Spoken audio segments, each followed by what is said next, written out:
Hello everybody, welcome back. So today we have the Albany Frankan Stange to review today. So this vehicle costs a pretty decent price. It's in the $500,000 range. So let's see if this thing's any good, shall we?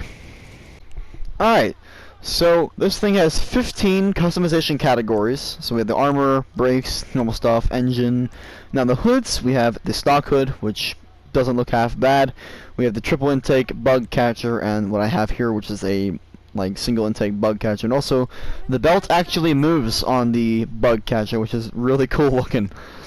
The horn, we don't really need to worry about that, but the interior though, you can actually put ornaments in this thing, which is actually something that came straight from Benny's cars. Like whenever you convert Benny's cars, you can actually get these ornaments. But most of these though, I don't remember seeing on Benny's cars. We have like a like vampires, like werewolf, mummy, suit Frank, urchin, okay, zombie, mask slasher, like stuff like that, corpse bride, and then all the other normal ones that come from the Benny's cars. So that's always cool. Lights, they're down pretty low on this vehicle, so very interesting. Now the liveries though, we have Midnight Potion, which actually looks pretty damn good. We have Hell's Furnace, Blazing Death, which is what comes with, it comes on it has this livery equipped from the podium. And finally Spider Trap, which looks pretty damn cool.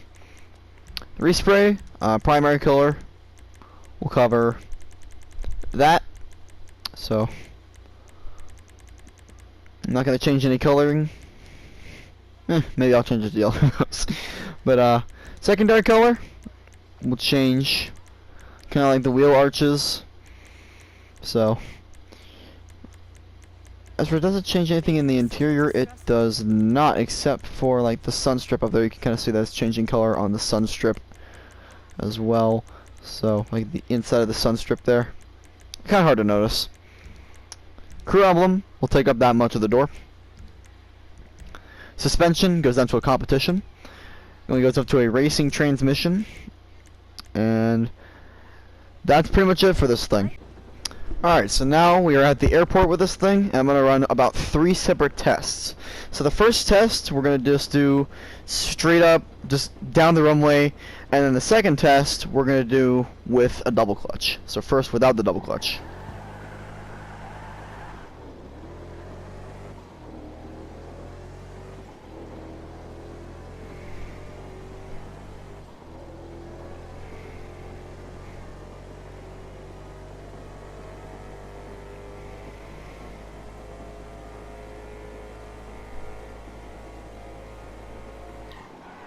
Alright, so top speed down there without the double clutch is about 80 miles per hour.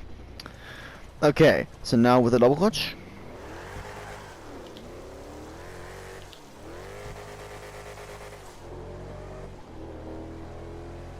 Honestly, it's not really doing much better with that thing.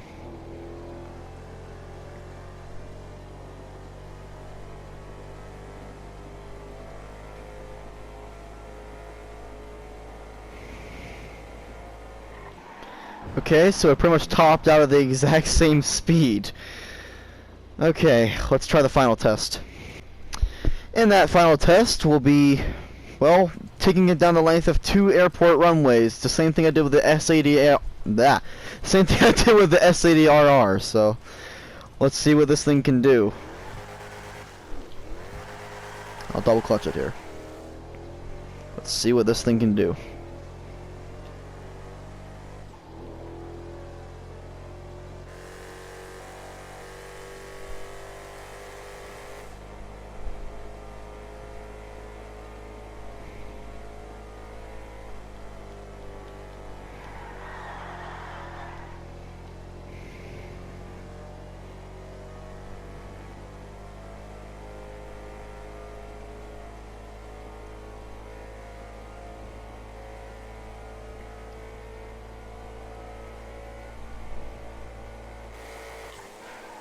So it topped out at the exact same speed.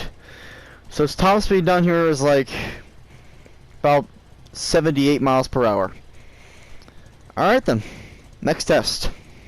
So its next test here will be drifting. Now obviously this might be a little bit cheating here because it's in the rain, but let's see what it can do. Nice!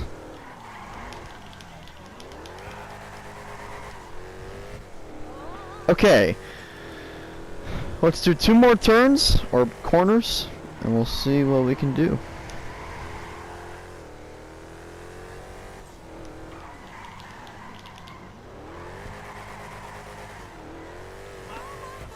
It actually drifts very well. I'm actually pretty impressed with this thing with drifting. So now let's answer the main question that the videos that I make on these things will aim to answer. And that is this thing worth getting off the podium? I'm going to be honest here. It really depends on who you are. Because, well, for those of you guys out there who love hot rods, sure. Now, one thing I will be making certain, though, this is not a racing vehicle by any chance. It has a top speed of a whopping 80 miles per hour when there's cars in this game that can hit like 170, like the Italy GTO and the Vice or Neo, like the cars that can hit like 170. I've even hit 180 with those cars before. But that's only done certain top speed roads. But this thing is not a racing vehicle by any chance. Alright, so if you're looking for a fast vehicle for racing, no, it's not for you whatsoever. But I don't expect very much from a vehicle that's in the sports classics category. I really don't expect very much from it. And also, look at the top speed stat. It does not show a very high top speed whatsoever, which is to be expected from a hot rod, or also something that's in the sports classics something that's in the sports classics category. Most of the sports classics in this game are not very fast. But there are the people in this game that love hot rods, and this one drifts very well. Okay, if you're looking for a car that will drift pretty well, or just a hot rod that will drift very well, I don't know why you want that, but okay. But if you guys like drifting in hot rods, then sure. But personally, I don't think it's worth it. I'll be honest here. It looks very good, but what I look for in cars in this game is top speed and handling. And this thing, well, it doesn't have either one of those things. So overall, I'm going to actually say that this thing is not really worth the win unless you're looking for a full drift vehicle. And even then, if you're looking for a drift vehicle, I don't see why you wouldn't just buy like something like an Overflood Tyrant or a Entity XXR. Hell, even a Turismo R can drift better than this thing. So, yeah. Overall, Albany Frankan Stange, not really worth the win. But that's just my opinion. Thank you guys for watching. We'll see you guys in the next one. Peace out, everybody.